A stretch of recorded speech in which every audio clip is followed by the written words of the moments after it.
waxaynu ramadaan qabanaa laba shay baa ugu fiican. waxaynu ramadaan qabanaa laba shay baa ugu fiican. mid waa inaynu dembiga iska maydhno, midna waa inaynu darajaadka kor u korno, ajarka aynu shaqaysanayna inaynu badinno, mustaqbalka u dhiganno. dembigii hore inaad iska maydhidoo nadiifisid ramadaan waad awoodi kartaa.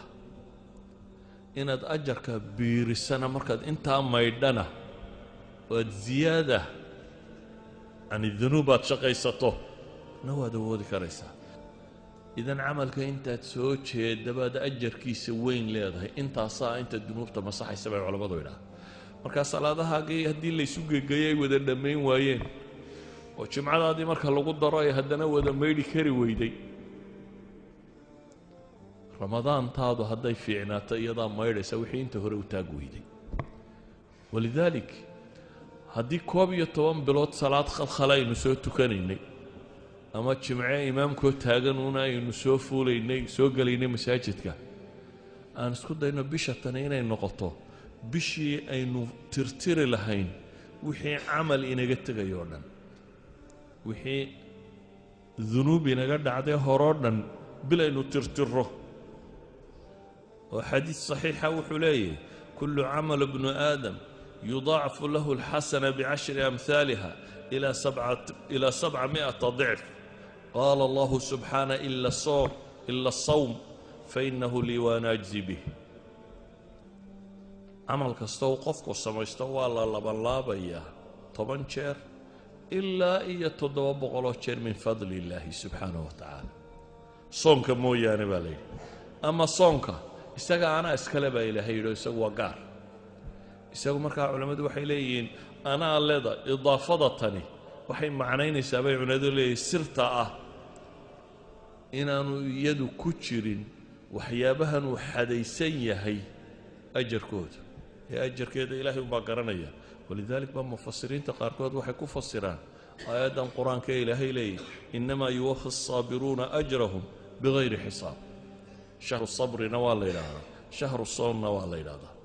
oo dee sabir dhammaantii buu qofku la imanaya, inuu can ilmacaasi wa can ishahwaat ka soomo, inuu cala طaacaati ku sabro, iyo wixii mashaakil iyo aalaam iyo maqaadir soo gaadha inuu ku sabro. haddaba bisha tani waa bil aan rabno laba wax inaan hello.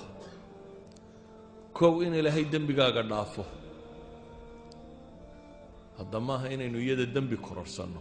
dadka qaar baa bisha tan musalsalaad iyo balaayo bishii uu dembiga hore iska rogi lahaa mid cusub bilaaba. ma aha bil uu qofka bini aadamka ay kaslaan noqdo, bilaad marna hurudown marna ma aha. waa bil qofka muslimka ay ijtihaadu ku jiro. waa qofka muslimka ah waa bil uu dadaalkiisa xadkii kama dambaystaha isku dayay inuu gaadhsiiyo. muxuu rabaa? wuxuu rabaa in ilaahay dembiga ka maydho. wuxuu rabaa ajar inta ugu badan leh inuu shaqaysto.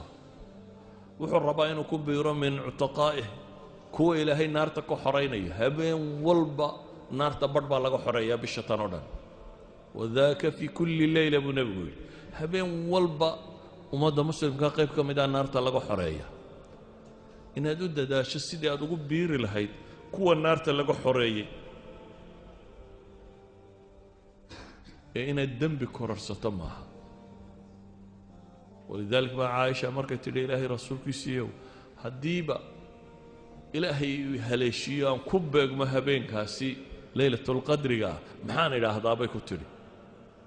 nebigu wuxuu yidhi waxaad tidhaha allahuma innaka cafuwun tuxibu alcafwa facfu can.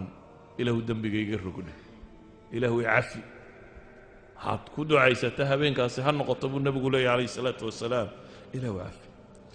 haddaba ayuha alaxiba, warkaygu wuxuu ku kooban yahay bisha tan diyaargarowgeennu ha noqdo sidaynu ilaahay ugu noqon lahayn, rabbi ugu xidhmi lahayn, aakhiro ay u noqon lahayn taargetkeenna ugu weyn, iyo saynu cadaabkeeda uga badbaadi lahayn, janno ilaahay u weydiisan lahayn oo u geli lahayn.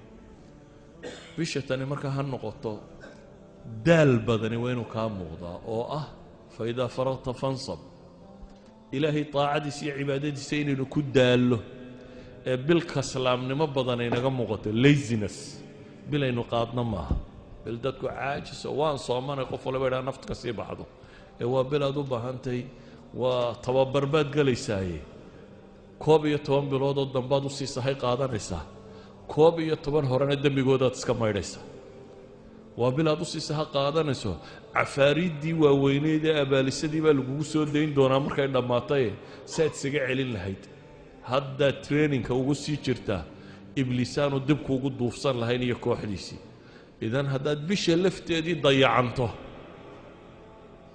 dee waad wada dayacmaysaa saa awgeed buu nebigu wuxuu leeyahay man xurima khayruha faqad xurim ama uu aamin u leeyahay jibriil oo leh ninkay ramadaan u soo gasho fansalakh oo ay dhammaato walam yugfar lahu uu leeyahay afka ciidda ha daro nebi maxamedna waa aamiin leeyahay ilaahay waxaan ka baryayaa subxaanah wa tacaala inta gaadha bishatan ee asiibtee ka faa'iidaysata ee ilaahay ugu dhowaata in rabbi inaga yeelo